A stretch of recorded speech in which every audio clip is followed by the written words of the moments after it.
Well, welcome to Ask a Doc podcast. My name is Dr. Jorge Sanchez. I'm a family medicine doctor here to answer your questions.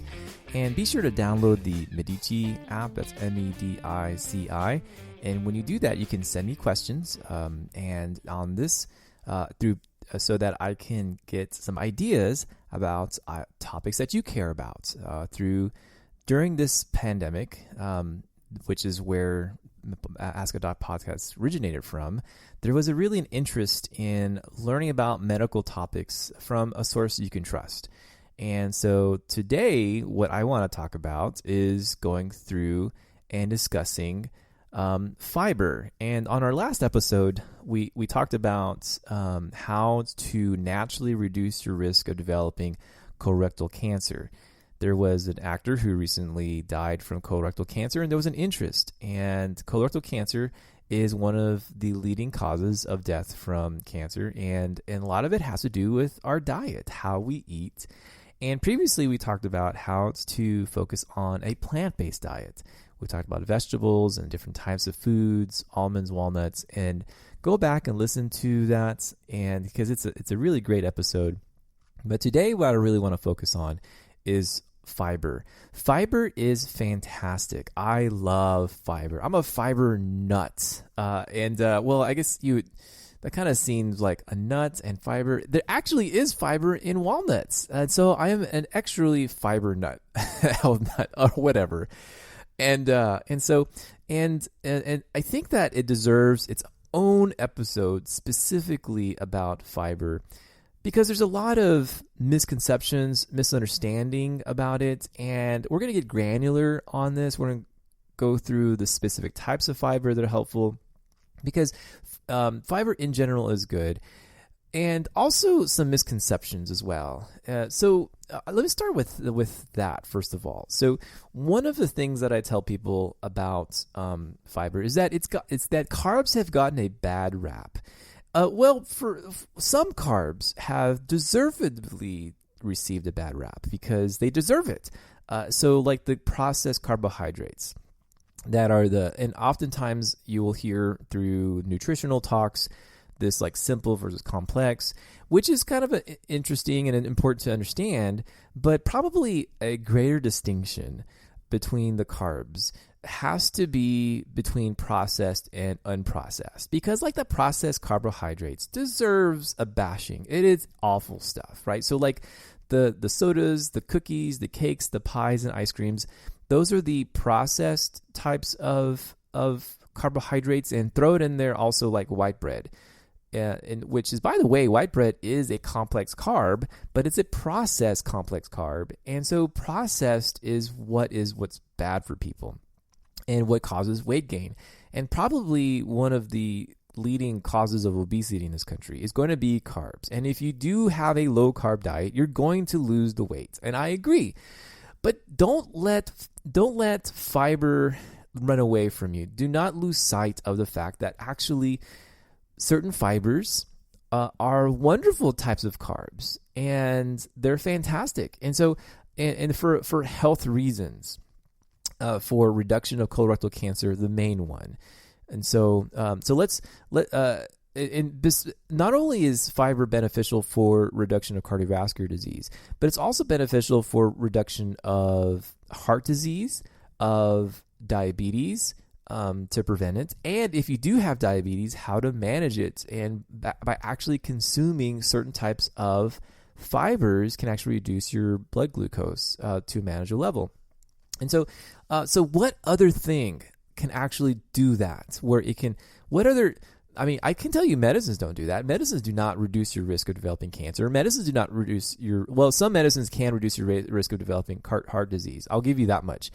But there's not a whole lot of foods that can do it all, that can do both reduction of cancers and also heart disease at the same time. There's not a whole lot, but fiber is one of them.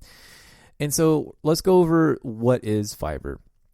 And so fiber comes from a grain. This is kind of an interesting little tidbit of information, but these whole grains, the grain is actually a seed that comes from grass. So these throughout the human cultivation, there has been certain types of grasses that have been nutritious. And so the oats, barley, and I want to say rye and wheat, these are grasses that have been developed by humans, and to where the seeds themselves are actually nutritious. And so don't go eating random seed grass. Don't do that. But it comes from the family of grasses. That's where it comes from. And within these seeds, these grain seeds, these are small grain seeds. They have different elements to it. So they have the coating of it, which is the bran, BRAN. So the coat, the seed coating is called the bran. The germ is the part that's supposed to grow in. It's like the baby plant, and then the endosperm, which is the starchy parts. So when you consume whole grain, it is consuming the whole grain, the whole thing, which is going to be the bran, the germ, and the endosperm.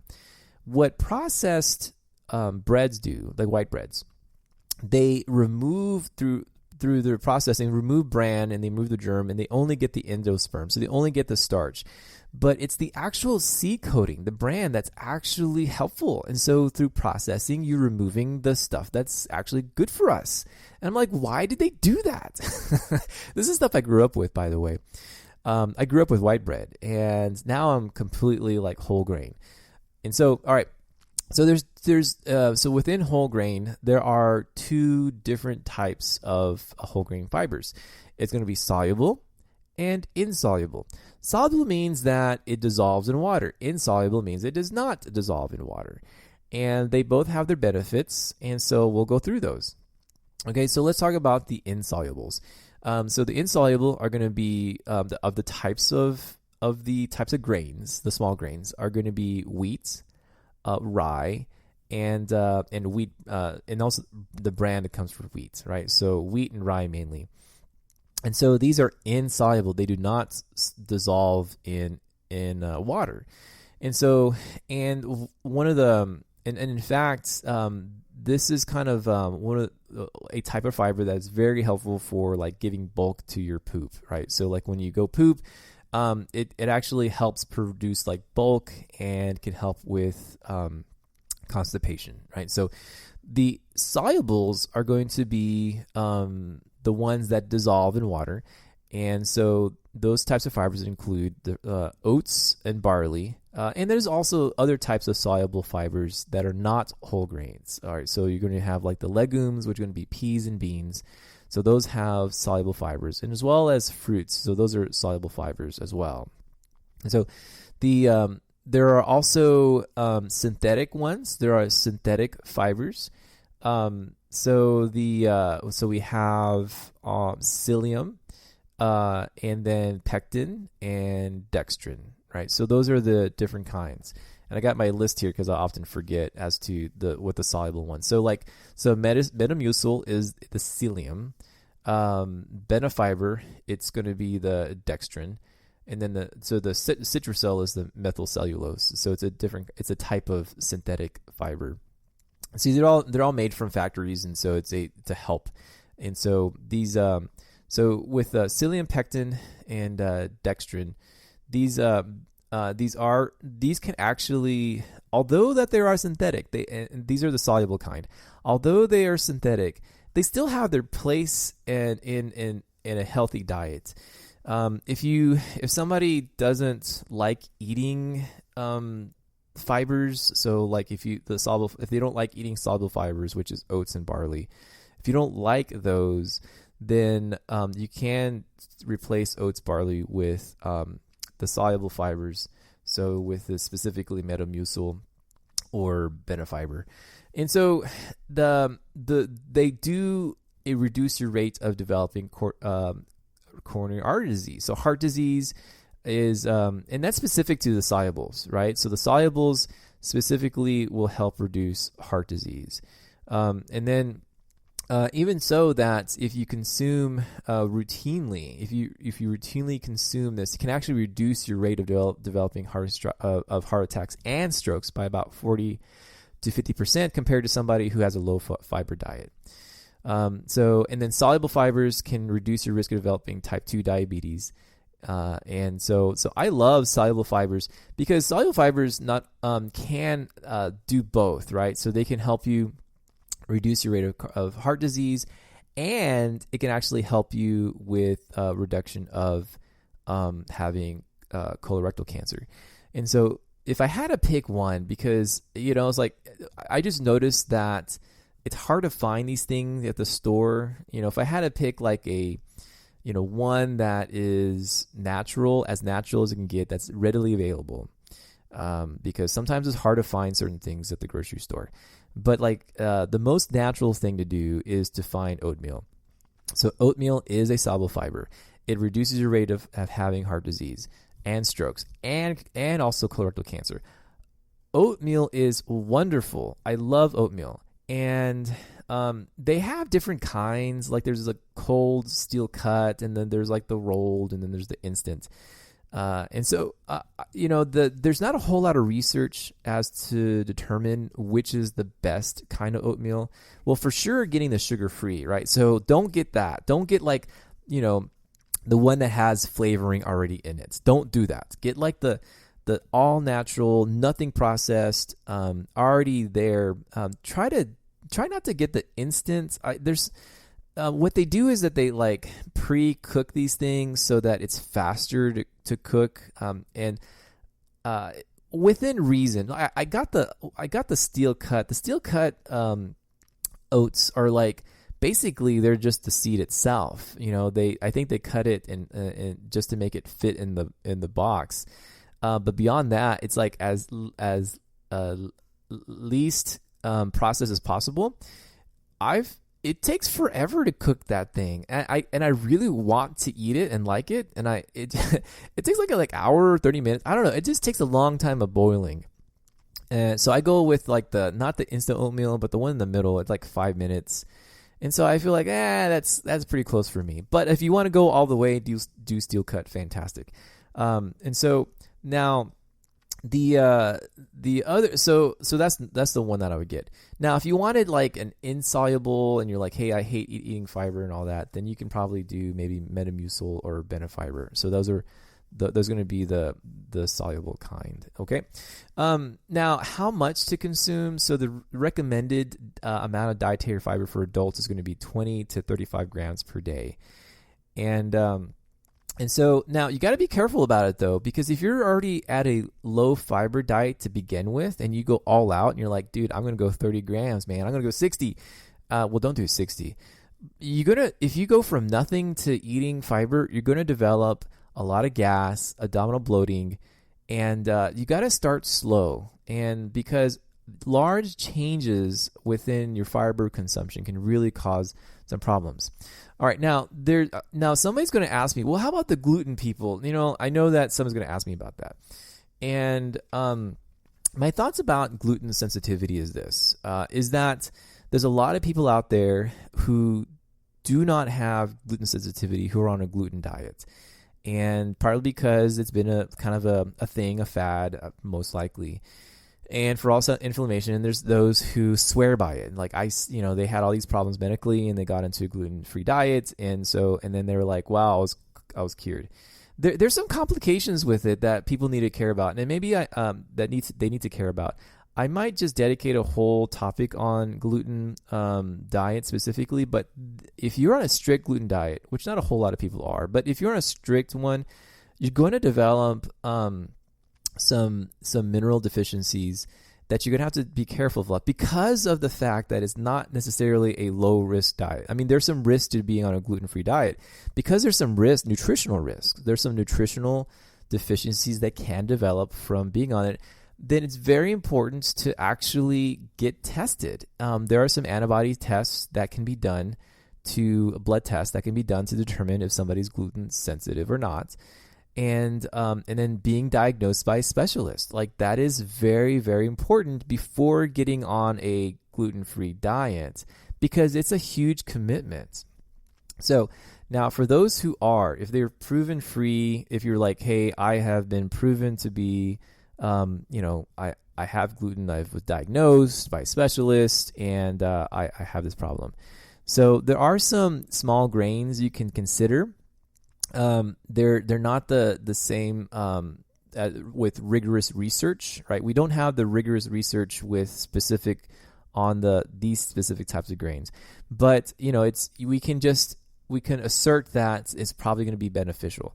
So of the gluten-free grains, the small grains, they're going to be quinoa, amaranth. Those are the ones that are most common. There's buckwheat, sorghum, and millets. There's one called teff, which I've never heard of. But these types of small grains can help improve bowel movements and also improve your nutrition as well. And so I'll say that again. So it's quinoa, amaranth, and teff, buckwheat, sorghum, and millets. And so, and also people with gluten deficiencies, you can develop a lot. You can also consume a source of soluble fibers for you. Will be like fruits is going to be a source of that, as well as legumes, which is beans and peas, right? So those are, you're going to acquire some of the soluble fibers if you consume those things without necessarily getting the gluten. Okay, another population of people that will struggle with fiber is going to be IBS. So irritable bowel syndrome. Maybe I'll commit to an entire episode on that one as well.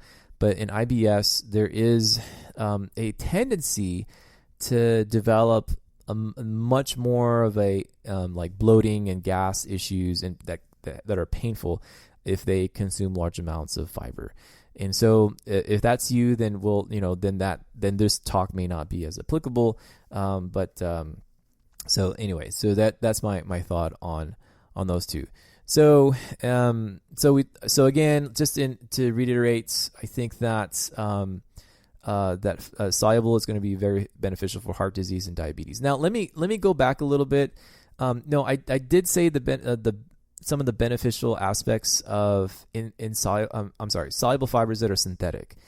There are benefits of synthetic fibers, right? The Metamucils, the Benefiber, etc. But where the synthetic fibers really do sadly kind of fall short includes the reduction of your colorectal cancer. So if you're somebody who really worried about getting colorectal cancer and you're like, I don't want that to happen, then you're going to have to actually just go down the natural fiber route, because there's some studies to demonstrate that. And back in 2000, there was an article in the New England Journal that said that fiber supplementation from synthetic fibers does not reduce the rate of colorectal cancer the way that the natural fibers do, right? So you might want to say that, okay, well, maybe I need to go ahead and do like the oats and the barley and the wheats, as opposed to just doing the synthetic stuff.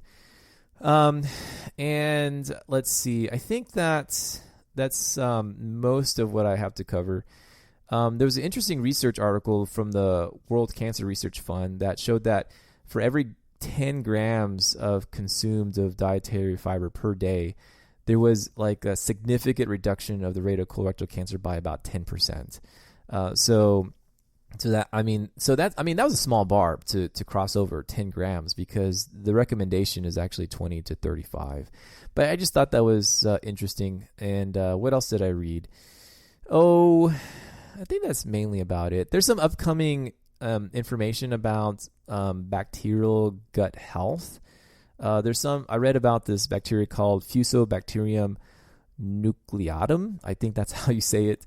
But it's kind of an interesting study of looking about this intestinal microbiome and with dietary fiber that apparently can that interaction between the two. So bacteria like F. nucleatum appears to play a role in stimulating colorectal cancer. So it's a bad bacteria.